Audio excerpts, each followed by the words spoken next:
¿Nos tomamos un minuto para pensar?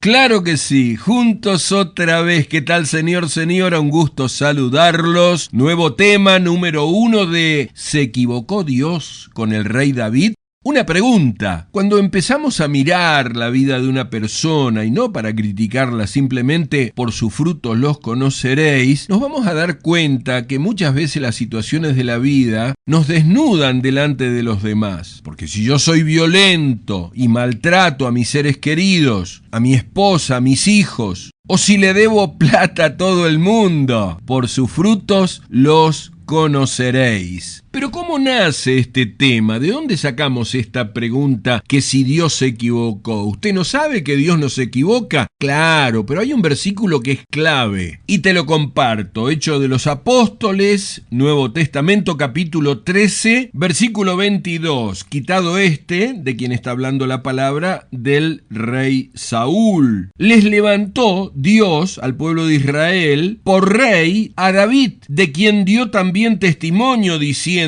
he hallado a David, hijo de Isaí, varón conforme a mi corazón, quien hará todo lo que yo quiero. ¿En qué parte de la Biblia lo dice? En el Salmo 89:20, hallé a David mi siervo, lo ungí con mi santa unción, mi mano estará siempre con él, mi brazo también lo fortalecerá, no lo sorprenderá el enemigo, ni hijo de iniquidad lo quebrantará, sino que quebrantaré delante de él a sus enemigos y heriré a los que le aborrecen. Mi verdad y mi misericordia estarán con él, y en mi nombre será exaltado su poder. Pero para poder entender la pregunta si se equivocó Dios con el rey David, tenemos que ir a la historia real y verdadera de David cuando desea, codicia y posee a la mujer de uno de sus mejores soldados, Urías Eteo. Estamos hablando de la bella Betsabé.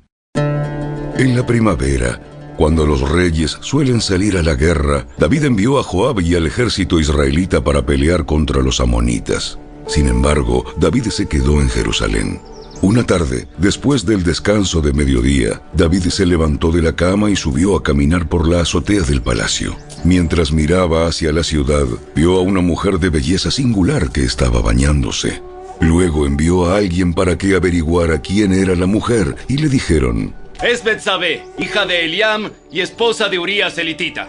Así que David envió mensajeros para que la trajeran, y cuando llegó al palacio, se acostó con ella. Luego ella regresó a su casa. Betsabé recién había terminado los ritos de purificación posteriores a su periodo menstrual. Tiempo después, cuando Betsabé descubrió que estaba embarazada, le envió el siguiente mensaje a David: estoy embarazada. Entonces David envió un mensaje a Joab: mándame a Urías elitita.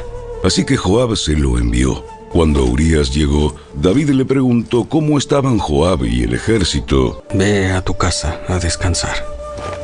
David incluso le envió un regalo a Urías apenas éste dejó el palacio. Pero Urías no fue a su casa, sino que durmió esa noche a la entrada del palacio con la guardia real. Al enterarse David de que Urías no había ido a su casa, lo mandó llamar y le preguntó: ¿qué pasa? ¿Por qué no fuiste anoche a tu casa después de haber estado fuera por tanto tiempo? Urías le contestó: el arca y el ejército de Israel y el de Judá están viviendo en carpas. ¿Cómo podría yo ir a casa para beber, comer y dormir con mi esposa? Juro que jamás haría semejante cosa. Está bien, quédate hoy aquí. Así que Urías se quedó en Jerusalén ese día y el siguiente. David lo invitó a cenar y lo emborrachó. Pero aún así no logró que Urías se fuera a la casa con su esposa, sino que nuevamente se quedó a dormir a la entrada del palacio con la guardia real. A la mañana siguiente, David escribió una carta a Joab y se la dio a Urías para que se la entregara. Pon a Urías en las líneas del frente, donde la batalla sea más violenta. Luego retrocedan para que lo maten. Así que Joab asignó a Urías a un lugar cerca de la muralla de la ciudad, donde sabía que peleaban los hombres más fuertes del enemigo. Y cuando los soldados enemigos salieron de la ciudad para pelear, Urías elitita murió junto con varios soldados israelitas. Hasta la próxima.